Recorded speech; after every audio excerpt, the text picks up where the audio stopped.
एक शेत आहे आणि त्या शेतात जोही व्यक्ती शेती करायला जातो त्याला साप चावतो आणि शेती करणारा शेतकरी हा मरून जातो. खूप लोकांनी तिथे शेती केली पण दुर्दैवाने सर्व मरण पावले. शेतमालक स्वतःही कधीच तिथे शेती करीत नाही. तो साप कुठून येतो, काय येतो, कुणालाच माहीत नाही. चला तर जाणून घेऊया या छोट्याशा अनुभवामार्फत. पण त्याआधी व्हिडिओला लाईक करून सबस्क्राईब करा म्हणजे आमचे सर्व अनुभव सर्वात आधी तुम्हाला मिळेल.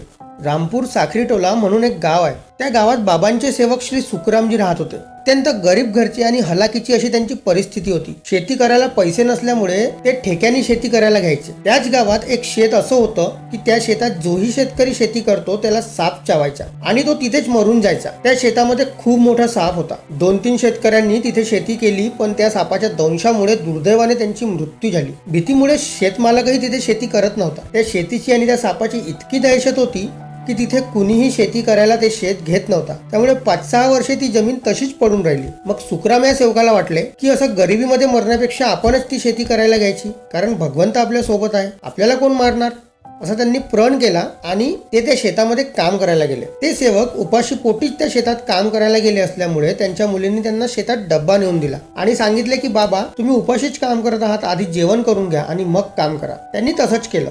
जेवण केलं आणि थोडा वेळ आराम केला. काही वेळाने त्यांना वाटलं की आता आराम झाला, चला आता पुढच्या कामाला लागलं पाहिजे. तर ते बैलांकडे गेले, बैलांना सोडलं आणि आता जुंपायला सुरुवातच करणार तेवढ्यातच तो साप पोकळीतून निघाला आणि त्यांच्या पायाला चावला. चावल्याबरोबर त्यांच्या मुलीला तो साप दिसला तर ती मुलगी खूप जोरात ओरडली, माझ्या वडिलांना साप चावला, धावा धावा मदत करा. मुलीचा आवाज ऐकून आजूबाजूच्या शेतातील लोक धावले आणि त्या मुलीला विचारलं काय झालं बेटा, माझ्या वडिलांना साप चावला, माझे वडील मरणार आता. तर तिथे जमा झालेल्या लोकांनी म्हटलं की चला याला मंत्र टाकतात तिथे घेऊन जाऊ, म्हणजेच मंत्र मारून सापाचे जहर उतरवतात. तर त्या सेवकाने म्हटलं की नाही, मी मंत्रवाल्याकडे जाणार नाही आणि त्यांनी आपल्या मुलीला पाणी आणायला सांगितलं. मुलीनं गडवा भरून पाणी आणलं आणि आपल्या वडिलांना दिलं. तेव्हा त्या सेवकांनी 11 बुकांचे तीर्थ करून घेतलं आणि थोड्या वेळ तिथेच आराम केला. आराम केल्यावर त्यांना बरं वाटायला लागलं तर त्यांनी परत आपलं काम सुरू केलं. काम केल्यानंतर संध्याकाळी ते सेवक सुखरामजी आपल्या घरी गेले आणि घरी त्यांनी सांगितलं की साप चावला. तर परिसरातील आजूबाजूचे सेवक बंधू तिथे जमले होते आणि त्या सेवकांनी त्यांना म्हटलं की तू आत्ताच आतमध्ये जाऊ नको, म्हणजे घरात जाऊ नको,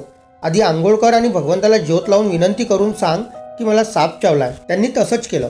भगवंताला विनंती केली आणि परत तीर्थ करून घेतलं आणि त्यानंतर त्यांनी त्या दिवशी घरीच आराम केला. दुसऱ्या दिवशी ते परत शेतात गेले. सर्वांना वाटलं होतं की हा आता मेला असेल, कारण 2-3 शेतकरी या आधी शेती करताना तिथे मेले होते. त्या सापाने चावलं की कोणीच वाचत नव्हतं. पण म्हणतात ना, देवतारी त्याला कोण मारी. आपल्या भगवंताची आपल्यावर इतकी कृपा आहे की कोणी आपल्या केसाला सुद्धा धक्का लावू शकत नाही. परंतु त्यांना पाहून सर्व आश्चर्यचकित झाले की हा व्यक्ती जिवंत कसा.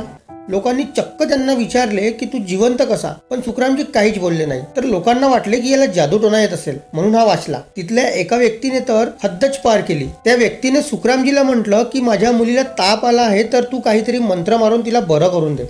त्यावर सेवक सुखरामजी म्हणाले की मला मंत्र वगैरे काही येत नाही, मी परमात्मा एक मार्गाचा सेवक आहो, मी एका भगवंताच्या सेवक आहो. तर तिथले लोक एवढे आश्चर्यचकित झाले की पहा, या शेतात काम करणारे इतके लोक मरण पावले पण हा जिवंत आहे. अशी महान कृपा आहे आपल्या भगवंताची. त्यानंतरही त्या सेवकाने 5-6 वर्षे त्या शेतात काम केले पण तो साप त्यांना कधीच दिसला नाही. म्हणून कधीही आपल्यावर संकट आले तर घाबरून न जाता पहिले भगवंताची आठवण करायची. चला तर भेटूया नवीन अनुभवासोबत. तोपर्यंत सर्वांना माझा नमस्कार. नमस्कार जी.